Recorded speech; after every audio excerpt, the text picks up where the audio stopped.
Welcome back to my sweeties kitchen test. আমার আজকের recipe শামি কাবাব।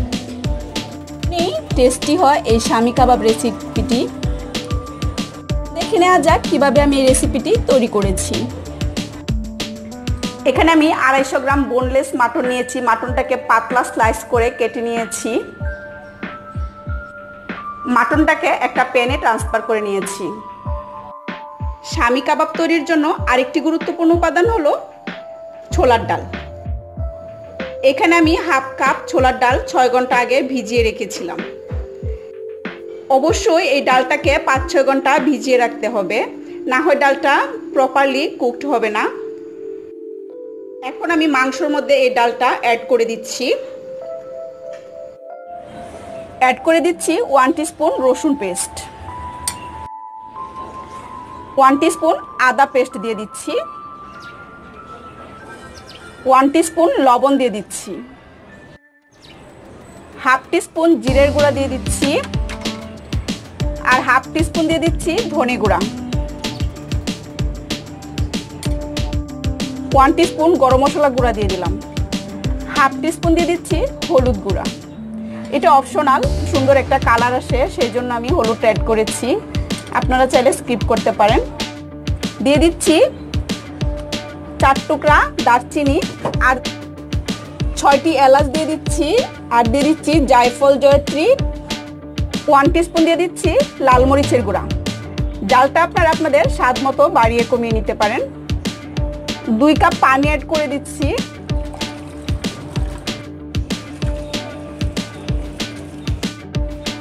এখন আমি সিদ্ধ করতে বসিয়ে দেব। এখন আমি ঢাকনা দিয়ে দিচ্ছি আর ঢেকে রান্না করে নিচ্ছি যতক্ষণ পর্যন্ত ডাল আর মাংসটা সিদ্ধ না হয়। ডাল আর মাংসটা সিদ্ধ হয়ে গিয়েছে। এখন আমি ঠান্ডা করে তারপরে ব্লেন্ড করে নিচ্ছি। আপনারা চাইলে শিলপাটায়ও বেটে নিতে পারেন, আমি ব্লেন্ডারে ব্লেন্ড করে নিচ্ছি। আমি ব্লেন্ডারে নিয়ে অল্প অল্প করে ব্লেন্ড করে নিয়েছি। একসঙ্গে ব্লেন্ড করে নেওয়া যাবে না, অল্প অল্প করে ব্লেন্ড করে নিতে হবে। তবে এমনভাবে ব্লেন্ড করে নিতে হবে যেন একটু একটু আঁশ থাকে। আমি একটা ডিম দিয়ে দিচ্ছি আর অ্যাড করে দিচ্ছি হাফ কাপ ব্রেড ক্রাম্বস। এখন আমি হাতের সাহায্যে খুব ভালোভাবে মেখে নিচ্ছি। খেয়াল রাখতে হবে ডোটা যেন অনেক বেশি নরম না হয়ে যায়, সেই বুঝে ডিমটা অ্যাড করতে হবে। লেবুর রস অ্যাড করে দিচ্ছি।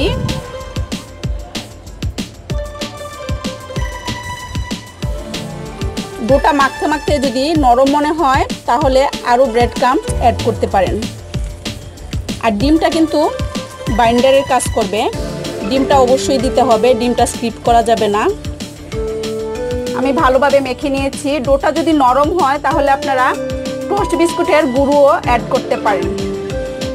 এই পর্যায়ে লবণটা কিন্তু চেক করে নিতে হবে, কারণ সেদ্ধ করার সময় লবণ দেওয়া হয়েছিল, তাই পরিমাণ বুঝে লবণ একটু অ্যাড করেও নিতে পারেন। একে এক সাইড করে রেখে দিচ্ছি। একটা পুর তৈরি করে নিচ্ছি। হাফ কাপ পেঁয়াজ বেরেস্তা দিয়ে দিচ্ছি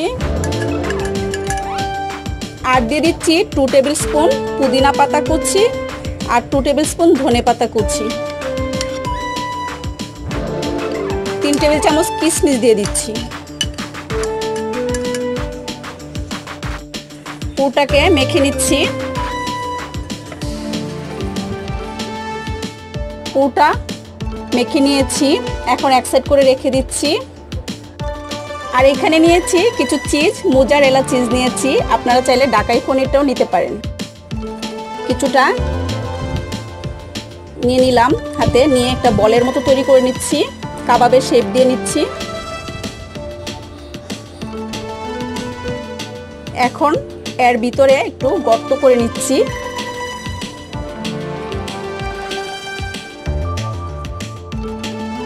পুর দিয়ে দিচ্ছি ভিতরে।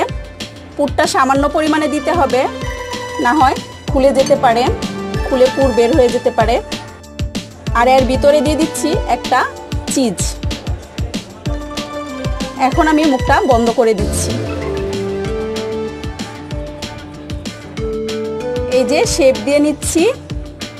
এই কাবাবটা উপরটা হয় একটু উঁচু টাইপ আর সাইডগুলো হয় একটু নিচু টাইপ। এভাবে কাবাবটা শেপ দিয়ে নিচ্ছি।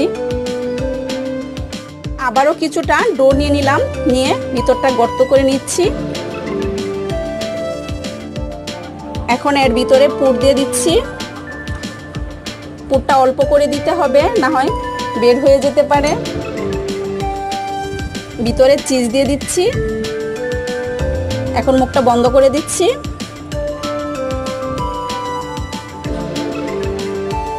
আর একটু কাবাব দিয়ে ঢেকে দিচ্ছি। হয়ে গেল আমার আরেকটি কাবাব। এভাবে আমি সবগুলো তৈরি করে নিচ্ছি। তৈরি করে নিয়েছি। এগুলো কিন্তু এইভাবে আপনি ডিপ ফ্রিজে সংরক্ষণ করতে পারবেন 2 মাস পর্যন্ত। যখন খুশি তখন বের করে ভেজে সার্ভ করতে পারবেন। কাবাবগুলো ভাজার জন্য পর্যাপ্ত পরিমাণে তেল দিয়ে দিচ্ছি। তেলটা এমন পরিমাণে দিতে হবে কাবাবগুলো যেন ডুবে থাকে। তেলটাকে হিট করে নিয়েছি। এখন একটা একটা করে কাবাব দিয়ে দিচ্ছি। খেয়াল রাখতে হবে পর্যাপ্ত জায়গা রেখে দিতে হবে, একটার সঙ্গে একটা লেগে গেলে ভেঙে যাবে। পর্যাপ্ত হিট করে তারপর কাবাবগুলি ছাড়তে হবে। আর চুলার আঁচটা মিডিয়ামে রেখে কাবাবগুলো ভেজে নিতে হবে। খেয়াল রাখতে হবে এক পিঠ লালচে করে ভেজে নিয়ে তারপর উল্টে দিতে হবে, না হয় কিন্তু কাবাবগুলো ভেঙে যাবে। আমি গোল্ডেন করে ভেজে নিয়েছি। এখন আমি তুলে নিচ্ছি কাবাবগুলো। ভিউয়ার্স, তৈরি হয়ে গেল আমার শামি কাবাব। ভীষণই মজাদার শামি কাবাব রেসিপিটি। আমার কাবাবের এই রেসিপিটি ভালো লাগলে আমার চ্যানেলে একটি লাইক দিবেন আর চ্যানেলটি সাবস্ক্রাইব করে আমার পাশেই থাকবেন। Thank you for watching. Bye by.